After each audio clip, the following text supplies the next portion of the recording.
Welcome back to the General Tire Jim Beaver Show with Good Times by Kawasaki. I'd like to welcome my next guest, Ted Wentz the third. Ted, I'm stoked we finally get to catch up. I've known of you from the SEMA circle for a long time. Obviously, Quadratec, I've known about the company for forever. I think 30 plus years you guys have been in business now, but awesome to finally catch up.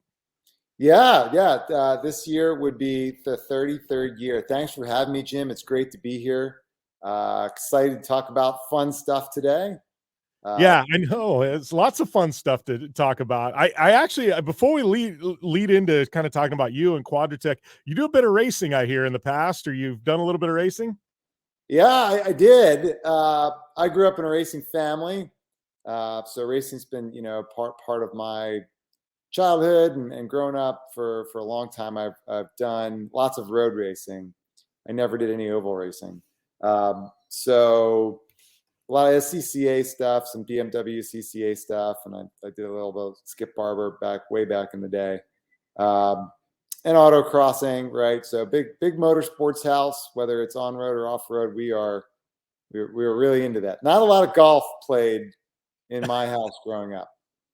That's awesome. Well, honestly, it's kind of funny. I mean, do you ever get the bit by the bug to go like off-road racing? I mean, you would think, being the family and Quadratec, you guys would have got into some semblance of off-road racing along the way. Yeah, so we grew up on the East Coast. There's not a ton of that on the East Coast, right? That's really a West Coast sport. So just didn't have the opportunity really. There's a lot of travel. So I'm not really racing at all anymore. And I've got kids and all that stuff, and I just don't really have the time to do that. But hopefully one day that comes back, right? And my last race car, I held on to it probably for 5 years longer than I really should have. Just trying to get that one race in a year, right? But I would love to do, go down in the Southwest and really get into that scene at some point, give that a whirl, Baja and King of Hammers and everything that goes along with that. Some of our guys have done sort of a bucket list thing where they go out there and jump in one of those trucks for a race. And I would certainly love to try. I know nothing about it. I don't know how you go fast. We'll have to figure that out. But yeah, I would love that.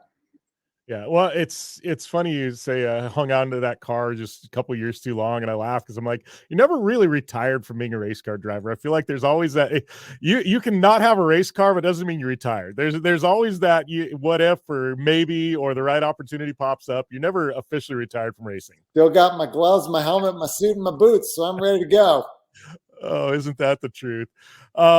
But no, I mean, obviously Quadratec, people associate that with the Jeep community. I mean, right now I was just thinking, man, things got to be starting to really fire up for you guys. Obviously, we just had Jeep Beach is going on. I know Easter Jeep Safari, that happened a couple weeks ago. Both of them. I mean, to me, that's kind of really, I guess I'm from Arizona, so we generally do our off-roading in the wintertime. Right. But the rest of the country, Jeep season's really just starting to get underway.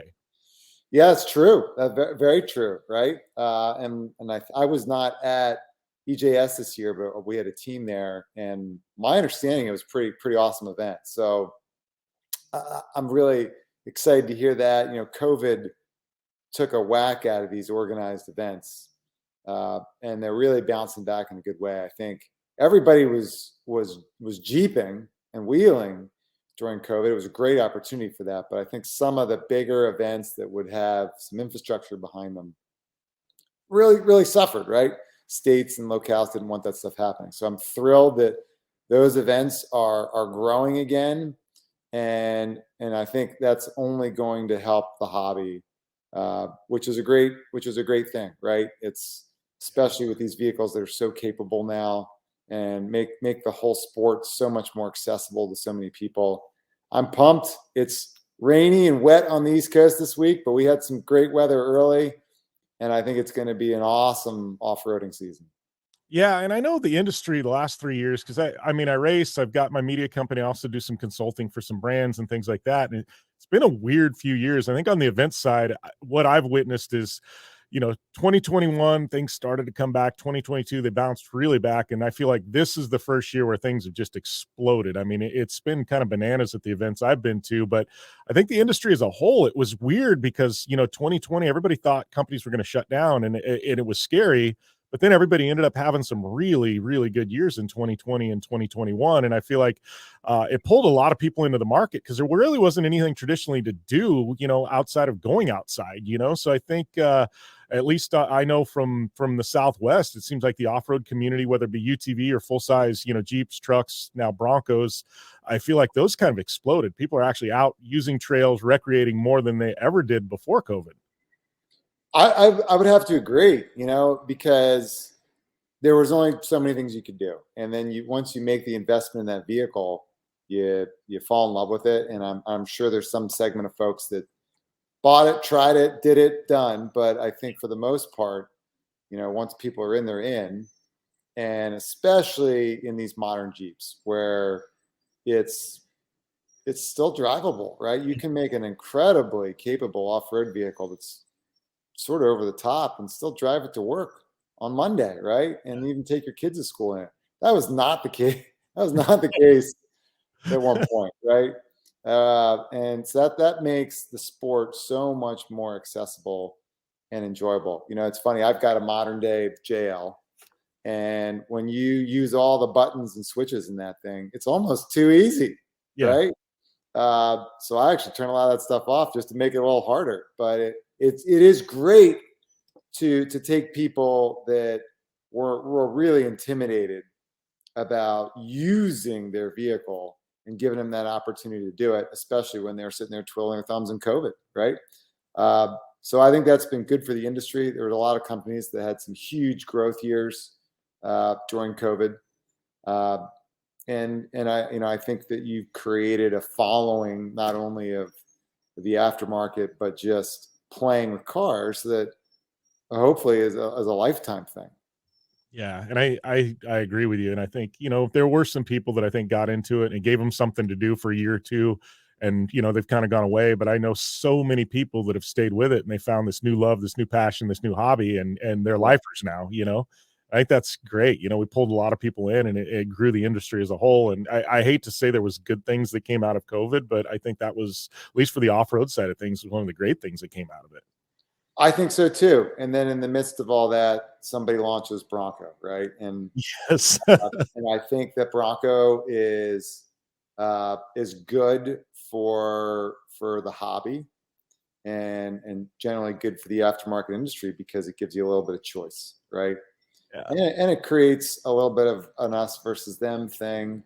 So obviously Quadratec is we're a storied Jeep brand, but we've been in other vehicles before, and we are going to be getting into Bronco under a different brand. So we're excited about that. I'm sure at some level Jeep would rather not have that competition, but I think in terms of people getting out and doing this, I think it's a positive thing.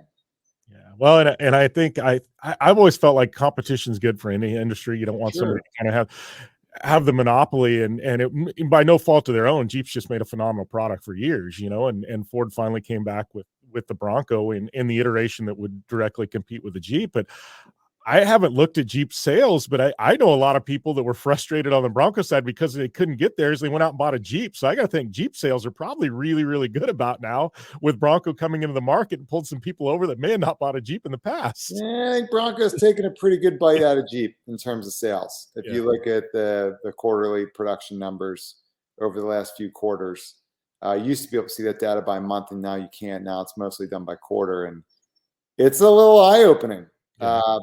What's going on with Bronco sales. Now, I think from a business standpoint, there are millions of JKs and JLs out on the road, and it's going to take many years from an aftermarket perspective to have those number of vehicles on the road. Yeah. And, who knows where this goes and what Ford does. But I think in terms of, is Ford making a dent in this in terms of sales? Yeah, big time. Big time. It's not small potatoes. Yeah. Well, and I think there's some of that. I kind of the only other really comparison that I have is, on the motorcycle market, Harley Davidson was king forever. And then Indian came in and they started making some phenomenal products and they started chipping away, chipping away, chipping away at Harley. And you see Harley's numbers are a little bit down, from where they were, but there's so many Harleys in the world and, and across the country that, like you said, it's just going to take years and years and years for that, that to dry up, so. Right. Right. Um, And in reality, it might never. yeah. I don't know that that means Harley is excited about Indian, Yeah. but in terms of, JP Cycles and Cycle World and Revzilla and all those guys, it might be a good thing for them. Yeah. Well, that was going to be what, you kind of segued into, but that was going to be one of my questions. Obviously, you guys are known, synonymously with the Jeep market, but with Bronco coming in, if you guys were going to develop some products for it, it sounds like you guys are under a different brand. We're going to do that under a brand called Stallion and make sure that the Bronco experience is really catered to and specific for the Bronco audience, and that doesn't do any damage to the Jeep experience. For those that love Jeep. I think there are definitely people out there going, Jeep, Bronco, what do I want? Yeah. But I think over the next 10 years, you're going to see a Bronco guy that would never go near a Jeep and vice versa, and maybe they don't even like each other. So we got to make sure that we create stadiums for both of those teams to play and practice in. There's obviously going to be some product overlap there, right? A winch is going to fit both of those vehicles, same winch. So we think that's a cool opportunity, and we're excited to see where it goes. Yeah, it's funny. I grew up in a Ford family. My dad owns a Ford dealership. It's been in my family for I was supposed to be the fourth generation, but I started a media company, marketing company instead, but been to Ford school and everything. But over the course of, the last, since I've been alive 40 some years, it was funny. You have to own a Ford. The one thing you can own that's not a Ford is a Jeep. Right. Right. And it was always, you could have a Wrangler and that was it. You couldn't have a Cherokee, none of that. Yeah. But you could, if you wanted to own a Jeep, you could own a proper Jeep, or it has to be a Ford. And it was funny. And now it's like, it's a gray area, right? Because I've got a lot of people in my family. My sister owns a Jeep and things like that, where it's just one of those, is this gray area now. Well, am I gonna have to swap out to the Bronco? And so far, Dad's like, no, Jeep's still acceptable. Yeah, no, I kind of, my family, we were into all sorts of stuff. And my dad was a racer and raced in Europe mostly. So we were definitely Ford, right? There was a lot of Ford in the family. Ford had a huge presence in Europe, and obviously in America, they are who they are. So definitely a Ford family, but it feels like it's totally acceptable to be a Jeep guy and grow up in a Ford family, right? And I have my Fords. I've never had a Mustang. Oh, you haven't? I own one Mustang. I own one Mustang when they redid it in, what was it, 2005. I had a GT for about 6 months and it was fun. I love that car. And then somebody offered me way more than I paid for it. And so after 6 months, it went away and I haven't owned a Mustang since. But I would love, I mean, that's a bucket list for me to have some sort of crazy Mustang at some point. My Ford was I had an SVT Contour, which was essentially a Cosworth Mondeo, right? Oh, nice. And I made that, I made that completely unlivable and drivable with what I did to it. But it was loud and fast, and it could. SVT Contour, huh? I laugh because I remember when that came out, it was like 195 horsepower and everyone was going nuts. Whoa, right? 195 horsepower is not a big deal anymore, but I remember when that came out, it was like Ford's putting 195 horsepower. You were like, oh man, this is crazy. And they created this like ceramic grit that they forced through the intake ports and then a couple other places too, and essentially polished them without having to do any machining work. And that's how they got, and everyone's all excited about that. And I don't know, 195 horsepower these days, pretty weak. It's funny because something popped up the other day. It was like not the weirdest cars Ford ever built, but like the cars you forget about, and that popped Yeah. up. And so I went down this rabbit hole a couple of weeks ago, and there's actually these Facebook groups for the SVD Contour, and you can't buy any of those parts anymore. And so these guys are like swapping, and those things they say are so ridiculously expensive to maintain now. And part of me goes, well, why would you even try? But Yeah, why a nice a front drive, 200 horsepower, right? It's like it doesn't make any sense. But when you can't afford an M3 back then, you got one of those. yeah, exactly. Well, and obviously you're talking about, your family racing and doing road racing. How did Quadratec start, I guess? Because, what I mean, how did you get into the Jeep business? Because it sounds like you guys were, grew up as a Ford family and you were racing and doing things like that. And then Quadratec happens and that's full Jeep. How did this whole company get started? Sure. So back then the YJ had just come out. And my dad loved Jeeps, right? He had some military vehicles in the past, and just loved Jeeps. They were fun to work on. They were easy to work on, and we figured, or he figured, that the most people that owned them were probably pretty young and into their vehicle, and were likely willing to spend money on it. And it seemed like maybe the ultimate take apart car. So he went and bought one. I think he bought one more just to have one. And then Mhm. after some time with that, he was like, I think this might be a great next step business. And so he launched that solely on basically the CJYJ platform. And obviously it was an extremely niche vehicle back then, right? Nowhere near what it is today. And so we rode the wave to some degree. And I think he was a very shrewd businessman, still is, but there's a little bit of luck and a lot of hard work in there and some good decision making. And there was always that love of cool, passionate, vehicles. And the quote he used to run around and say all the time was Enzo Ferrari said, "The only true American sports car is a Jeep." And so we felt that was really authentic. Um, and we still have that Jeep today, right? I learned to That's drive on awesome. that Jeep at one point, and we still have it. So it's been through a lot, but it is she's still running strong. Oh, that's awesome. There's something to be said about that. Like my family, my dad's Ford dealership has been around in the family since 1916, and they still have. My family still owns the original Model T, that the first one they had.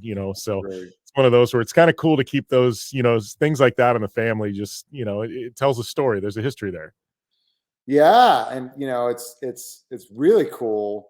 So two stories as they relate to that is, one is last year for SEMA, not the SEMA we just had, but the one before.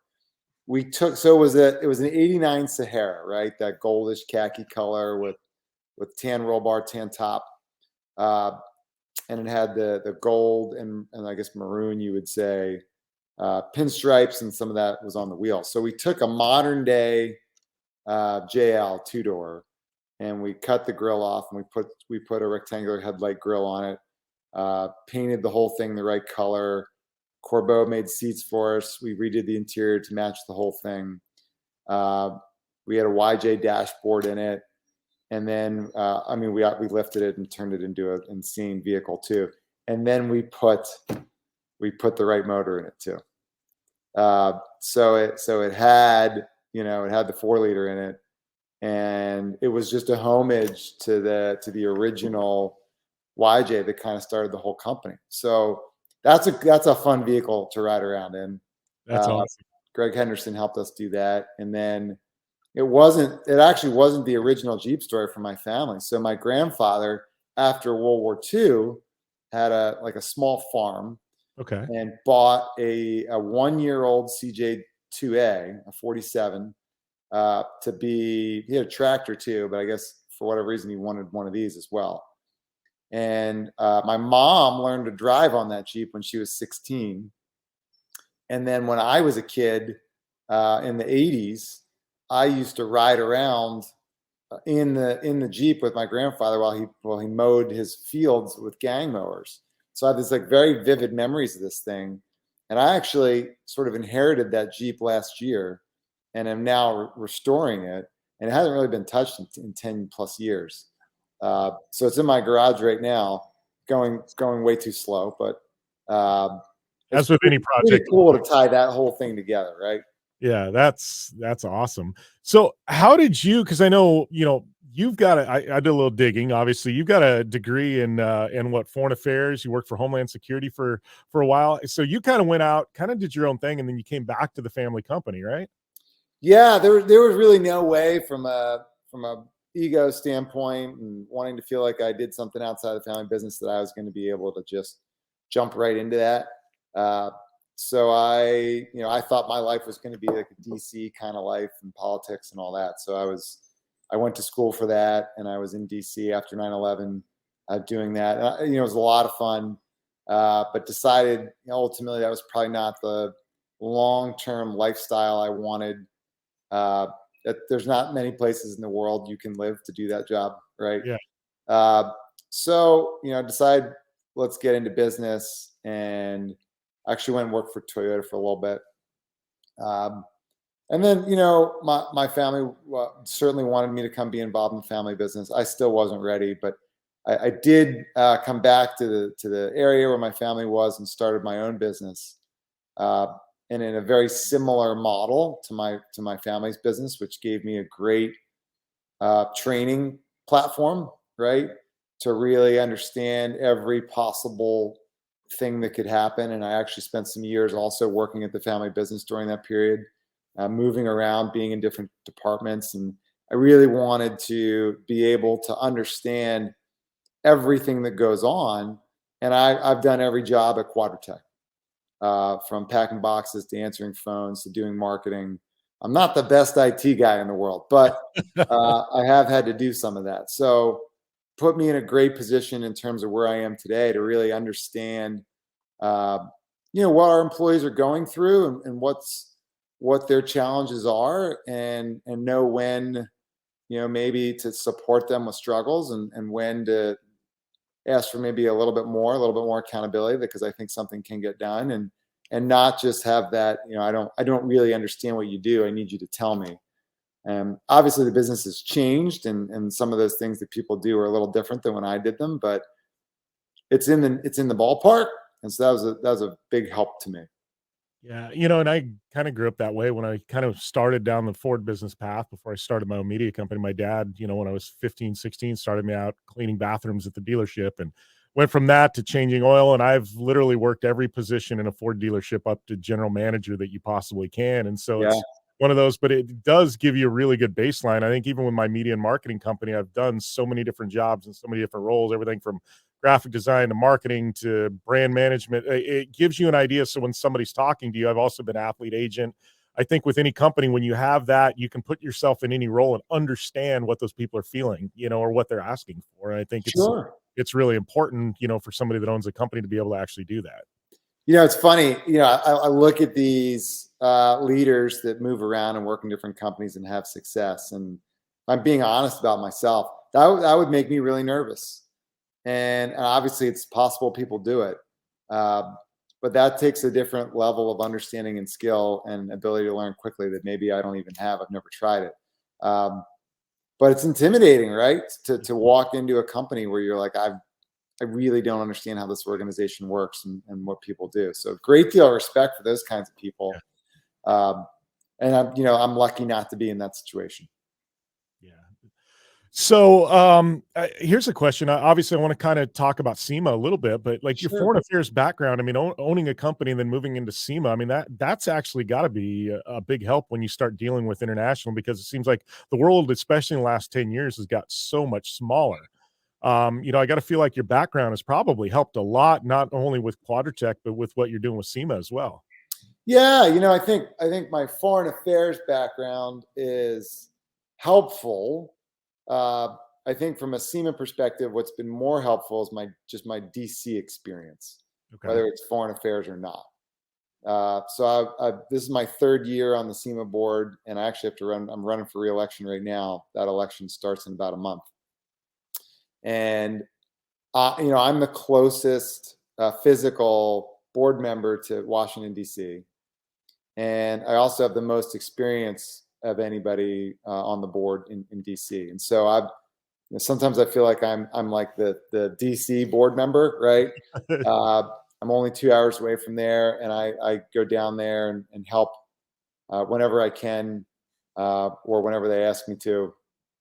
And it's been a huge help just in understanding how DC really works compared to how it looks on the outside, and being able to pitch in and do whatever I can to help our industry, which we need. Right? There's a lot of misguided good intentions down there. And sometimes explaining that and knowing how to explain it and who to explain it to is really key. And we have a great, amazing team of folks in DC on the SEMA staff. And my job is really to support them and help them as a board member whenever I can. And I'm lucky to have that opportunity, because there's not that many folks in roles like mine that have that DC experience. Yeah. I'm a little bit weird like that. But it's a huge advantage, and hopefully I win and I get 3 more years to continue to carry that torch.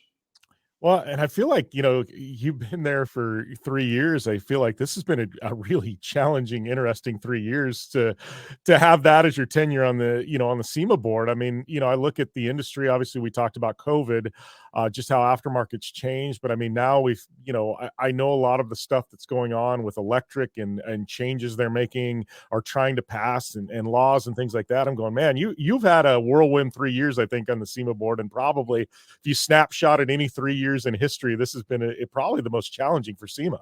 Yeah, they when you get involved in the election process, they lay out for you what the expectations are, and they tell you, it's going to be more work than you think. And within three or 6 months of winning, we were having big conversations about canceling the SEMA show because of COVID. Yeah. And whatever the 4 or 5 meetings a year, whatever it's supposed to be, I think we had 26 meetings my first year. Oh, wow. As a board member, just trying to work through all that stuff. And I remember thinking, oh my Lord. And then we went through a CEO change in my second year on the board, which there hadn't been one in over 20 years.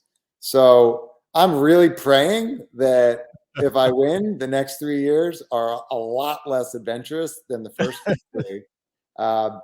But I think that's not a fair way of putting it. I think I'm hoping they can be less reactive. I hope they're extremely adventurous, but a different kind, forward looking, building, what are we going to do next? How do we make this a better trade association for our members? How do we make the SEMA show as best we can? How do we grow the automotive aftermarket and going through that adventure as opposed to dealing with the next crisis that sort of comes at you. So that would be great, right? And I don't know. When I ran last time, I had no idea that any of that was about to happen. No one did. So we'll see what happens next. Well, and I think it's what I've learned, because I've been in the auto industry my entire life, and I've been the last 10 years really heavy in the auto industry and the power sports industry, and things now happen at such a rapid pace compared to years past. Things that in the past used to take 5-6 years, you know what I mean, for a change or to get, to make happen, now is happening in 1 to 2 and sometimes Sure. 6 months to a year. And it just, the pace of everything now is pushed so quick. It's to me, it's mind boggling. It's like, man, I hope at some point we can pause this rapid pace, because I'm like, I don't know that we can sustain moving things any quicker than they're already moving, Yeah. Now, I mean, we talk a lot at our business about who's going to win, right? What is it going to take to win? And we believe that the companies that will win are the ones that understand how to change the fastest and make decisions quickly, investments quickly, and be able to redirect and get paybacks on them fast. And so the most adaptive organizations are the ones that are going to win, which is very different than before, right? So that doesn't mean the smartest organization is going to win, or the most well capitalized, or the one with the best idea, because it might be just so short term. I'm lucky that we deal with vehicles with very long vehicle cycles. I look at some of these industries where the product life cycle, that whatever it's based around, is 6 to 9 months, Yeah. or maybe a year if they're lucky. and I get a migraine thinking about that. So, I'm very, very fortunate to be in an industry like that. But customer experience and expectations, that's moving at a lightning pace. And how can you build an organization that can adapt that quickly? And that's really who will win. Yeah, well, and I'm sure, since family started, social media has really changed our industry, completely, and those customers they know things quicker than they did in the past. They can communicate with you easier than they have in the past, and I think, their purchasing decisions and things like that are happening much quicker than they have in the past. And a lot of the spontaneity of purchases, is skyrocketed, where, it used to be you'd wait and it took months. Now at the click of a button, things can change, and so it's an interesting world we're in, especially from a marketing standpoint, from a customer standpoint, from a business standpoint. It's just, I don't know. It's like you said, it's lightning quick, and it's very, reactionary. And I think, I don't know. I do a lot of stand up speaking at conferences and things. I like to say adapt or die from a brand standpoint, because you have to adapt so quick. And if you're not, it's just, you're watching those sales kind of go out the door. Yeah, you're spot on. It's all technology driven. Um, and if you think about these changes in behavior, if you back the technology out of it, I don't think any of this really occurs. And we have to be more of a tech company, and SEMA has to be more of a tech-based organization. If we're going to be healthy and keep things going, we have to embrace new vehicle technologies, right? Or that's going to get in our way. So technology, technology, technology. And I'm not a tech guy, right?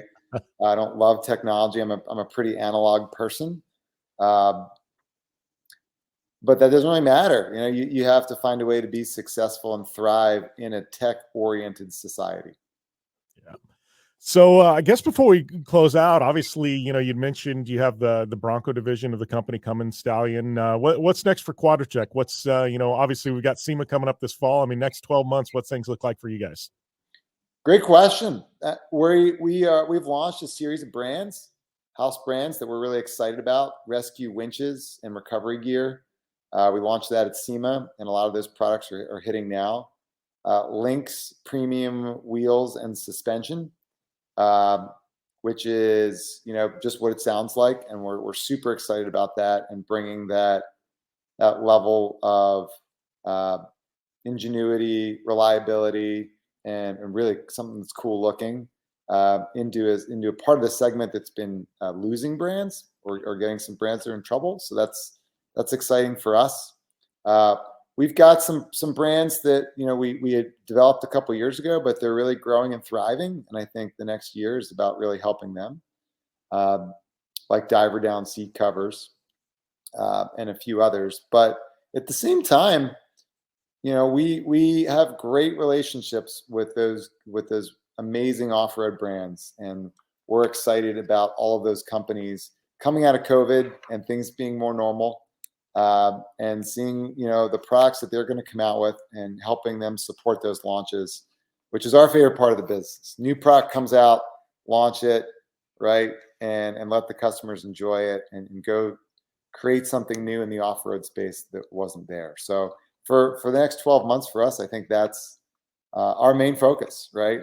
And really doubling down on the customer. What does the customer want? What does the customer need? What's going to allow us to engage with them in a deeper way, and create an experience, whether it's a product or a knowledge experience, that develops a relationship that we hope can continue to grow. We talk a lot about on focusing on relationships, right, and seeking profitable relationships, not profitable moments, and we'll continue to do so, and hopefully develop those relationships with all these new enthusiasts that discovered the hobby during COVID. Yeah, and I think that's interesting. It's there's the people that've been around the industry for decades and decades, and then you've got these people that, it's like a kid at Christmas time because they've been in the industry a year or two, and it's like they're seeing everything for the first time. And it's like, it's stuff that we've seen, that we've known it has existed, or we've done Sure. for decades. It's like now these people, I love seeing the smile on their face the first time they're on a trail and they complete it, or they see a product they didn't know, or or a build that they just think is insane that we've probably walked by 3 or 4 times because we've seen it before. And that's the excitement. It's just seeing these grins and this glow from these new people to the industry, and that's something that's, I think, is just awesome. I think so too. We're doing something we're calling it 50 for 50. We're doing 50 trail cleanups, one in every state, and I think we're probably about halfway done at this point. And we built a vehicle specifically for this whole program. So Tread Lightly is a great partner for us with this, and we took a 4-door 4xe and we ripped the back of it off, and we took a Gladiator bed, lengthened the bed, and put that where the back of the vehicle was, and created a 2-door Gladiator, but it's a hybrid that goes to all these events and is a functional, participating vehicle in terms of picking up the trash and helping get it out of there. And that vehicle has been really eye-opening for me in terms of who's interested in learning about it and why, and how that 4xe is so popular in terms of opening up Jeep ownership to a group of people that probably would never consider it. Yeah. And everybody loves a 2-door Gladiator, so there's a little bit of buzz around that. We're pretty excited. Motor Trend just did a first drive test of it. My understanding is Car and Driver is going to do something too. So in the next 12 months, we're going to keep going with that, and I'm really excited about that. Well, Ted, it's been awesome having you on the show. I think I learned a lot about the company and kind of the industry and where things are headed. But appreciate you taking the time to stop by. Jim, really appreciate being here. You do such a great job. Love talking cars and Jeeps and Quadratec. Can't thank you enough. And hopefully we can do it again one day. Yeah, absolutely. Hopefully, I don't know. I do quite a few at SEMA, so maybe we'll have to schedule something around SEMA time. Sounds good.